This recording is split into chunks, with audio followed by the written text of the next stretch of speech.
On Christmas Eve 2002, a pregnant woman vanished from her California home.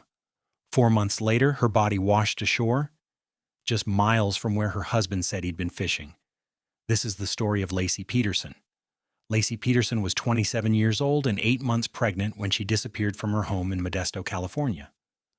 Her husband, Scott, told police he'd left early that morning to go fishing at the Berkeley Marina, about 90 miles away. When he returned home that evening, Laci was gone.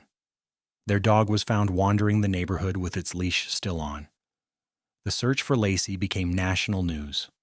From the start, investigators had questions about Scott Peterson. He seemed calm, almost detached. He declined to take a polygraph. And then, less than a week after Laci disappeared, a woman named Amber Frey came forward.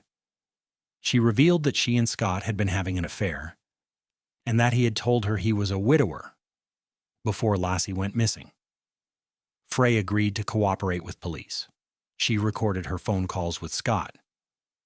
Those recordings would later become some of the most damning evidence in the case.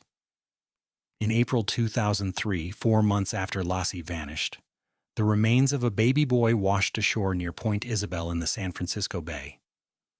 The next day, a woman's torso was found about a mile away. DNA confirmed what everyone feared. It was Laci and her unborn son, Connor.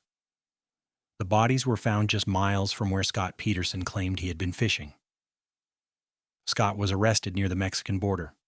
He had dyed his hair, grown a goatee, and was carrying thousands in cash. His trial began in 2004. Prosecutors argued that Scott strangled Laci, loaded her body into his fishing boat, and dumped her in the bay. The case was entirely circumstantial, but the jury was convinced. On November 12, 2004, Scott Peterson was found guilty. First-degree murder for Laci, second-degree murder for Connor. He was sentenced to death. In 2020, his death sentence was overturned on a technicality. He's now serving life without parole. As of 2024, the Los Angeles Innocence Project has taken up his case, claiming new evidence that could prove his innocence. But for Laci's family, nothing will ever bring her back. She was 27 years old. She never got to hold her son,